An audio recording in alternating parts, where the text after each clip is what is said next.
আজি মই বনাবলৈ লৈছোঁ এটি সহজ ৰেচিপি আৰু ইউনিক ৰেচিপি। ইউনিক বুলি ক'লোঁ কাৰণ এইটো গ্লাছত বনাইছোঁ মই। আপোনালোকেতো এনেকৈ বনাই আমি যে বাটিত দি বা ক'ৰবাত এনেকৈ খাওঁ আমি, কিন্তু আপোনালোকে কেতিয়াবা এনেকৈ খাইছেনে? হেল্ল' এভৰিৱান, কি খবৰ?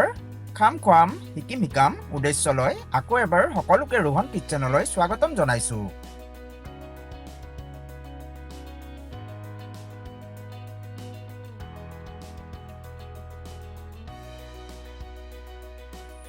এতিয়া এটা পাত্ৰ লৈ মই তাত 2 কাপ বেচন দিছোঁ। মই চালনী এখনেৰে চালি লৈছোঁ বেচনখিনি, কাৰণ আমি বজাৰৰ পৰা যিটো পেকেট কিনি আনো তাত বহুত গোটা থাকিব পাৰে, সেইকাৰণে চালি ল'ব, তেতিয়া আমাৰ মিশ্ৰণখিনি ধুনীয়া হ'ব।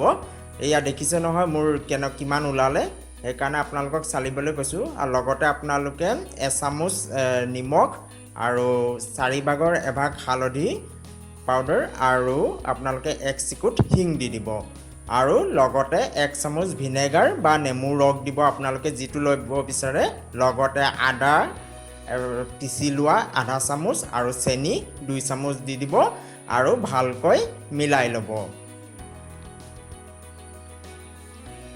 আৰু লগতে 1.5 চামুচ আপোনালোকে ৰিফাইন অইল দি দিব আৰু ভালকৈ মিলাই ল'ব। তাৰপিছত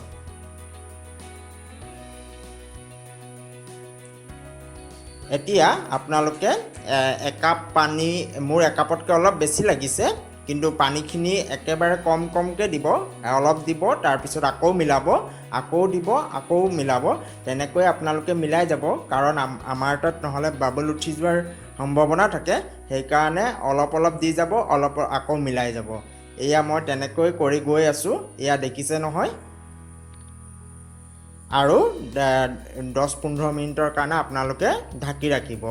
10 মিনিটৰ পিছত আপোনালোকে ওলাই চাব, এয়া দেখিছে নহয় মোৰ ৰেডি হ'ল।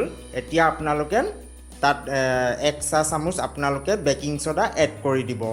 আকৌ এইখিনি আপোনালোকে ভালকৈ মিলাই ল'ব।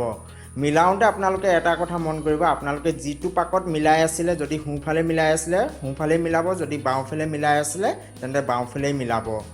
তেতিয়া মানে আমাৰ যিটো মিশ্ৰণ বনাই আছোঁ সেইটো আপোনালোকৰ বৰ ধুনীয়া হ'ব। এতিয়া এয়া দেখিছে নহয়, মোৰ বাওঁফালৰটো হৈছে মোৰ এতিয়া বেকিং ছ'ডা দিয়াৰ পিছত, আৰু সোঁফালৰটো হৈছে মোৰ বেকিং ছ'ডা দিয়াৰ আগত। এয়া দেখিছে নহয় কালাৰ চেঞ্জ হ'ল।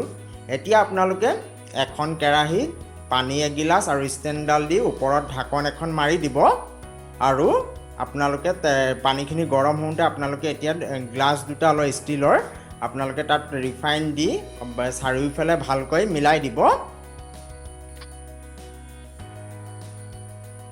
চাৰিওফালে ভালকৈ মিলাব, কাৰণ নহ'লে আমাৰ লাগি যাব।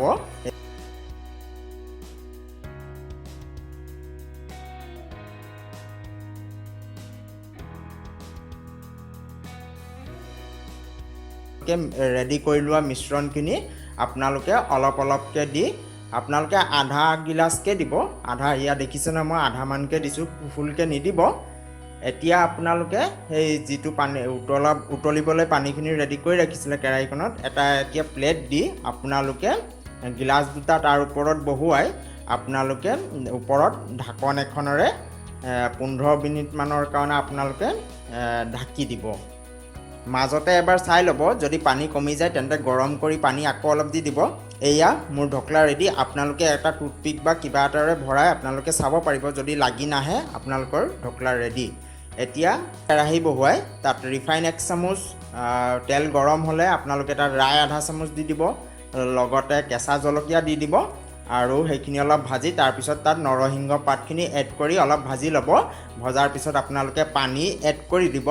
পানীখিনি এড হোৱাৰ পিছত আপোনালোকে সেইখিনি উতলিবলৈ দিব। উতলি থাকোঁতে আপোনালোকে তাত নেমু ৰস দি দিব, আৰু লগতে আপোনালোকে চেনি অকণমান দিব, কাৰণ মই আগতে দিছিলোঁ যেতিয়া মই মিশ্ৰণখিনি ৰেডি কৰিছিলোঁ, আৰু অলপ ডাঠ হ'লে আপোনালোকে সেইটো অফ কৰি দিব।